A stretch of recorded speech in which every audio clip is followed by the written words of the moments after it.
مولاي صل وسلم دائما أبدا على حبيبك خير الخلق كلهم.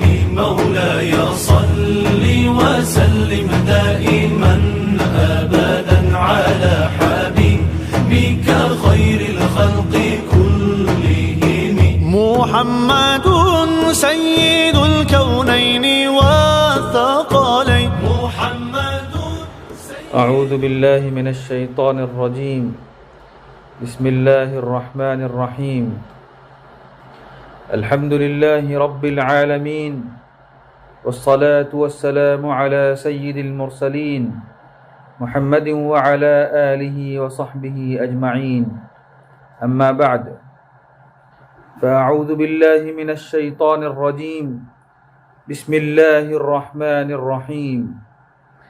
لقد صدق الله رسوله الرؤيا بالحق لتدخلن المسجد الحرام إن شاء الله آمنين محلقين رؤوسكم ومقصرين لا تخافون فعلم ما لم تعلموا فجعل من دون ذلك فتحا قريبا.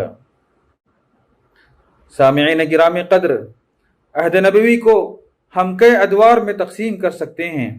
اس وقت یہاں تفصیل کا موقع نہیں ہے، لیکن صلح حدیبیہ کا واقعہ پورے عہد نبوی میں ایک نہایت ہی اہم موڑ اور ایک ٹرننگ پوائنٹ کی حیثیت رکھتا ہے، جس کے بعد حالات نے کروٹ لی اور اسلام کے حق میں سازگار بنتے چلے گئے. سامعین محترم، ابھی میں نے جو آیت آپ کے سامنے تلاوت کی تھی، اس میں ایک خواب کا ذکر ہے کہ رسول اللہ صلی اللہ علیہ وسلم نے ایک خواب دیکھا تھا. واقعہ یوں ہے کہ سن 6 ہجری میں آپ صلی اللہ علیہ وسلم نے ایک مرتبہ خواب میں دیکھا کہ آپ کچھ اصحاب کے ساتھ مکہ مکرمہ میں داخل ہوئے. عمرہ کر کے بعض اصحاب نے سر منڈوایا اور بعض نے بال کتروائے. نبی کا خواب سچا اور حق ہوا کرتا ہے. نبی کا خواب بمنزلِ وحی ہوتا ہے. اس لیے آپ صلی اللہ علیہ وسلم نے صحابہ اکرام سے اس خواب کا تذکرہ کیا. سرکار دو عالم صلی اللہ علیہ وسلم اور آپ کے جانثار صحابہ اکرام رضی اللہ علیہم اجمعین کو مکہ سے ہجرت کیے ہوئے 6 سال کا عرصہ گزر چکا تھا. اللہ کے گھر کے حج کی تمنا سب کے دلوں میں شدت اختیار کرتی جا رہی تھی. خواب سنتے ہی دلوں میں بیت اللہ کی محبت اور شوق کی چنگاری جو دبی ہوئی تھی وہ بھڑک اٹھی، اور زیارت بیت اللہ کے شوق نے انصار و مہاجرین کو بے چین اور بے تاب بنا دیا. رسول اکرم صلی اللہ علیہ وسلم نے مدینہ کے آس پاس کی بستیوں میں حج بیت اللہ پر جانے کا اعلان فرما دیا. تقریباً 1500 اور بعض روایات کے مطابق 1800 صحابہ اکرام یہ سعادت حاصل کرنے کے لیے جمع ہو گئے. ارادہ چونکہ لڑنے کا نہیں تھا، اس لیے اس سفر کے لیے اس مہینے کا انتخاب ہوا جو اشہر حرم میں آتا ہے، اور وہ ذی قعدہ کا مہینہ تھا، اور جن کی حرمت عرب میں بھی مسلم تھی. پیر کا دن تھا اور ذی القعدہ کی پہلی تاریخ تھی. آپ صلی اللہ علیہ وسلم جانثاروں کے قافلے کو لے کر مدینہ منورہ سے روانہ ہوئے. کسی طرح سے آپ صلی اللہ علیہ وسلم کا ارادہ جنگ کا نہیں تھا. اسے واضح کرنے کے لیے ہتھیار اور سامان حرب بھی ساتھ نہیں لیے، البتہ ایک تلوار جو عرب میں سفر کا ضروری آلہ سمجھا جاتا تھا ساتھ لی، اور وہ بھی نیام اور غلاف میں تھی، تاکہ کفار مکہ کو کسی طرح شک و شبہ نہ ہو سکے. قربانی کے اونٹ بھی ساتھ تھے جن کی گردن میں قلادہ ڈال دیا گیا تھا، جس سے صاف ظاہر تھا کہ بقصد عمرہ یہ لوگ روانہ ہوئے ہیں. ذوالحلیفہ پہنچ کر صحابہ کرام نے احرام باندھا، مگر ان سب تدابیر کے باوجود بھی قریش مکہ کو آپ کی آمد مبارک سے سخت تکلیف ہوئی، اور انہوں نے طے کر لیا کہ آپ کو اور آپ کے صحابہ اکرام کو مکہ کی حدود میں داخل نہیں ہونے دیا جائے گا. اور اسی سلسلے میں ایک دستہ خالد بن ولید کی قیادت میں روانہ کیا گیا. یہ خبر اللہ کے نبی صلی اللہ علیہ وسلم کو عصفان کے مقام پر ملی، اور آپ نے مکہ کا عام راستہ چھوڑ کر سنیت المرار کا راستہ اختیار فرمایا. یہاں تک کہ جب آپ صلی اللہ علیہ وسلم حدیبیہ کے مقام پر پہنچے تو آپ کی اونٹنی جس کا نام قصوہ تھا بیٹھ گئی.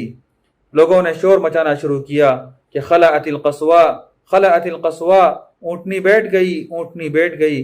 آپ صلی اللہ علیہ وسلم نے ارشاد فرمایا کہ ما خلعت القصوا ولكن حبسها حابس الفیل، یہ اونٹنی خود سے نہیں بیٹھی ہے، یہ اللہ کے حکم سے مامور ہے، اسی ذات نے اس کو روکا ہے جس نے ابرہہ کے لشکر کو کعبہ پر لشکر کشی سے روکا تھا۔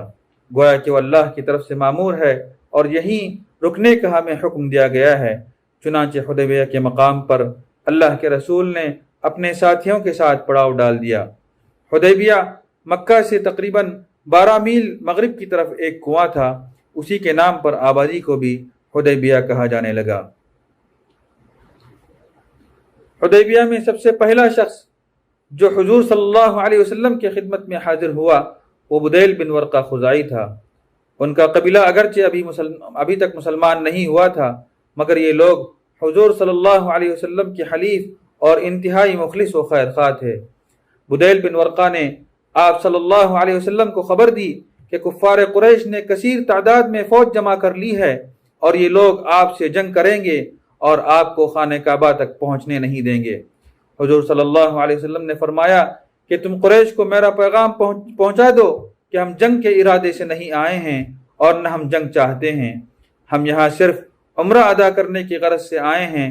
مسلسل لڑائیوں سے قریش کو بھی کافی جانی و مالی نقصان پہنچ چکا ہے، لہذا ان کے حق میں بھی یہی بہتر ہے کہ وہ جنگ نہ کریں بلکہ مجھ سے ایک مدت تک معاہدہ کر لیں اور مجھ کو اہل عرب کے ہاتھ میں چھوڑ دیں۔ بدیل بن ورقہ آپ صلی اللہ علیہ وسلم کا یہ پیغام لے کر کفار قریش کے پاس گیا اور کہا کہ میں محمد صلی اللہ علیہ وسلم کا ایک پیغام لے کر آیا ہوں، اگر تم لوگوں کی مرضی ہو تو میں ان کا پیغام تم لوگوں کو سناؤں۔ کفار قریش کے شرارت پسند نوجوان جن کا جوش ان کے ہوش پر غالب تھا شور مچانے لگے کہ نہیں، ہرگز نہیں، ہمیں ان کا پیغام سننے کی کوئی ضرورت نہیں ہے۔ لیکن کفار قریش کے سنجیدہ اور سمجھدار لوگوں نے پیغام سنانے کی اجازت دے دی اور بدیل بن ورقہ نے حضور صلی اللہ علیہ وسلم کی دعوت صلح کو ان لوگوں کے سامنے پیش کر دیا۔ یہ سن کر قبیلہ قریش کا ایک بہت ہی معزز اور معمر سردار جو سفارتکاری میں بڑی مہارت رکھتا تھا، عروہ بن مسعود ثقفی، کھڑا ہو گیا اور اس نے کہا کہ اے قریش، تم لوگ مجھے اجازت دے دو کہ میں ان سے مل کر معاملات طے کروں۔ سب نے اجازت دے دی کہ بہت اچھا، آپ جائیے۔ عروہ بن مسعود وہاں سے چل کر حدیبیہ کے میدان میں پہنچا اور حضور صلی اللہ علیہ وسلم کو مخاطب کر کے یہ کہا کہ بدیل بن ورقہ کی زبانی آپ کا پیغام ہمیں ملا ہے۔ اے محمد صلی اللہ علیہ وسلم، مجھے آپ سے کہنا ہے کہ اگر آپ نے لڑ کر قریش کو برباد کر کے دنیا سے نیست و نابود کر دیا تو مجھے بتائیے کہ کیا آپ سے پہلے کبھی کسی عرب نے اپنی ہی قوم کو برباد کیا ہے؟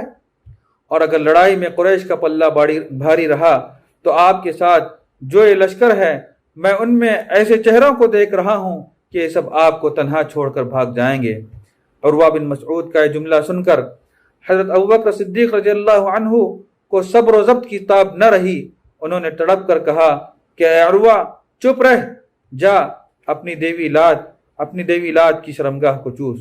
کیا ہم بھلا اللہ کے رسول صلی اللہ علیہ وسلم کو چھوڑ کر بھاگ جائیں گے؟ عروہ بن مسعود نے تعجب سے پوچھا کہ یہ کون شخص ہے؟ لوگوں نے کہا کہ یہ ابو بکر ہیں۔ عروہ بن مسعود نے کہا کہ مجھے اس ذات کی قسم جس کے قبضے میں میری جان ہے، اے ابو بکر، اگر تیرا ایک احسان مجھ پر نہ ہوتا جس کا بدلہ میں اب تک تجھ کو نہیں دے سکا ہوں تو میں تیری اس طرح گفتگو کا جواب دیتا۔ عروہ بن مسعود دوران گفتگو اللہ کے رسول صلی اللہ علیہ وسلم کی ریش مبارک پکڑ لیتا تھا اور بار بار آپ صلی اللہ علیہ وسلم کی مقدس داڑھی پر ہاتھ ڈالتا تھا۔ حضرت مغیرہ بن شعبہ رضی اللہ عنہ جو ننگی تلوار لے کر حضور صلی اللہ علیہ وسلم کے پیچھے کھڑے تھے، وہ عروہ بن مسعود کی اس جرأت اور حرکت کو برداشت نہ کر سکے۔ عروہ بن مسعود جب ریش مبارک کی طرف ہاتھ بڑھاتا تو تلوار کا قبضہ اس کے ہاتھ پر مار کر اس سے کہتے کہ ریش مبارک سے اپنا ہاتھ ہٹا لے۔ عروہ بن مسعود نے اپنا سر اٹھایا اور پوچھا کہ یہ کون آدمی ہے؟ لوگوں نے بتایا کہ مغیرہ بن شعبہ ہیں۔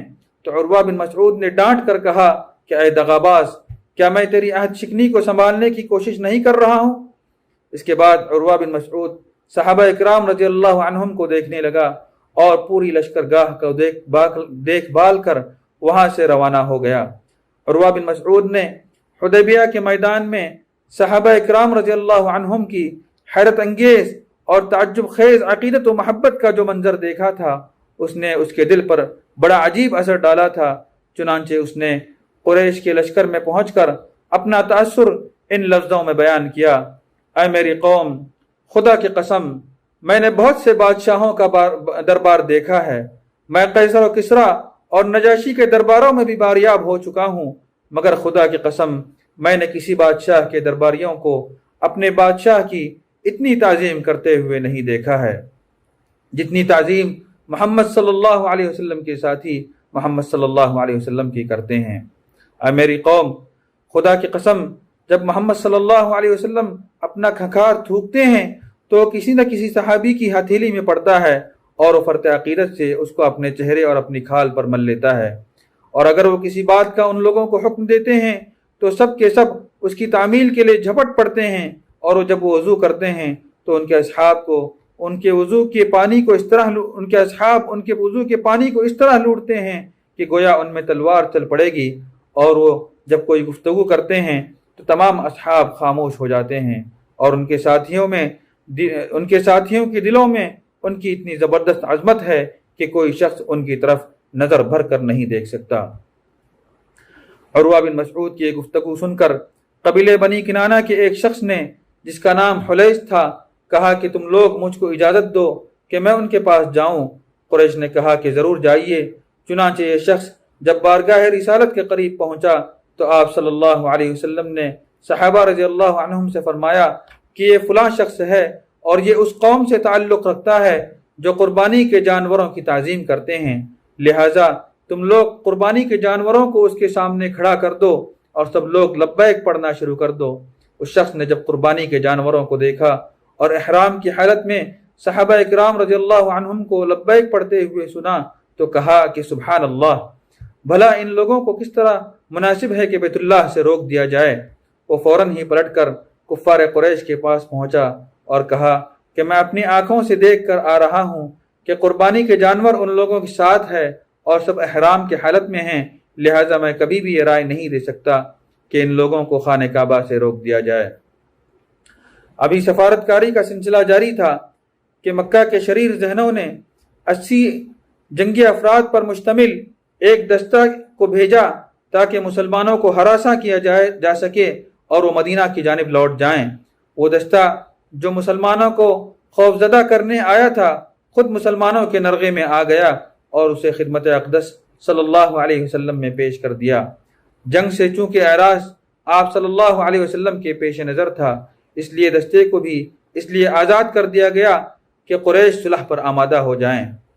جب قریش کی تمام سفارتوں کا نتیجہ قریش کی ہٹ درمی کے سوا کچھ نہ نکلا تو آپ صلی اللہ علیہ وسلم نے اپنی سفارت بھیجنے کا ارادہ فرمایا۔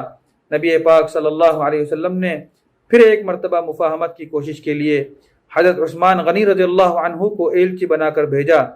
جب حضرت عثمان رضی اللہ عنہ نے قریش مکہ کو حضور پاک صلی اللہ علیہ وسلم کا پیغام دیا تو وہ بولے کہ عثمان، ہم محمد صلی اللہ علیہ وسلم اور ان کے ساتھیوں کو تو اجازت نہیں دیں گے، البتہ اگر تم چاہو تو خانہ کعبہ کی زیارت کر سکتے ہو۔ تو عاشق رسول کریم صلی اللہ علیہ وسلم حضرت عثمان غنی یہ کہاں برداشت کر سکتے تھے؟ انہوں نے کہا کہ خدا کی قسم میں اپنے آقا حضور اکرم صلی اللہ علیہ وسلم کے بغیر کبھی ایسا نہیں کر سکتا۔ اس جواب پر قریش بہت ناراض ہوئے۔ انہوں نے حضرت عثمان غنی کو پکڑ لیا اور دوسری طرف مسلمانوں میں یہ شور مچا کہ حضرت عثمان غنی کو شہید کر دیا گیا ہے، تو مسلمانوں میں غم و غصے کی لہر دوڑ گئی۔ اللہ کے رسول صلی اللہ علیہ وسلم نے فرمایا کہ ہم اس وقت تک یہاں سے نہیں جائیں گے جب تک کہ مشرکین سے عثمان کے خون کا بدلہ نہ لے لیں۔ اس کے بعد اللہ کے رسول صلی اللہ علیہ وسلم ببول کے درخت سے ٹیک لگا کر بیٹھ گئے اور تمام صحابہ رضی اللہ عنہم نے قصاص عثمان پر آپ صلی اللہ علیہ وسلم سے بیعت لی، جسے قرآن نے بیعت رضوان کہا ہے، اور سورہ فتح میں اس کا ذکر فرمایا گیا ہے۔ ارشاد ربانی ہے، لقد رضی اللہ عن المؤمنین اذ یبایعونک تحت الشجرہ فعلم ما فی قلوبہم فأنزل السكينة عليهم وأثابهم فتحا قريبا۔ اللہ مسلمانوں سے راضی ہوا جب وہ اے محمد صلی اللہ علیہ وسلم درخت کے نیچے آپ کے ہاتھ پر بیعت کر رہے تھے، پس اللہ نے ان کے دلوں کا حال جان لیا، ان پر تسلی نازل فرمائی اور ان کو فتح عطا فرمائی۔ حضور پاک صلی اللہ علیہ وسلم نے حضرت عثمان کی جانب سے بھی بیعت فرمائی، اپنے بائیں ہاتھ کو حضرت عثمان کا ہاتھ قرار دے کر اسے اپنے دائیں ہاتھ پر رکھا اور فرمایا کہ وہ اللہ اور اس کے رسول کی حاجت میں گئے ہیں۔ قریش نے جب اس بیعت کا حال سنا تو اپنے قاصد بھیج کر مفاہمت کی کوشش کی۔ انہوں نے سہل بن عمرو عامری کو چند آدمیوں کے ہمراہ آپ کی خدمت اقدس میں اس درخواست کے ساتھ بھیجا کہ آپ صلی اللہ علیہ وسلم اس سال واپس چلے جائیں، ورنہ تمام عرب یہ کہیں گے کہ محمد صلی اللہ علیہ وسلم نے زبردستی عمرہ کر لیا اور قریش کچھ نہ کر سکے، اس طرح ہماری بے عزتی ہوئی۔ مولاي صل وسلم دائما أبدا على حبيبك خير الخلق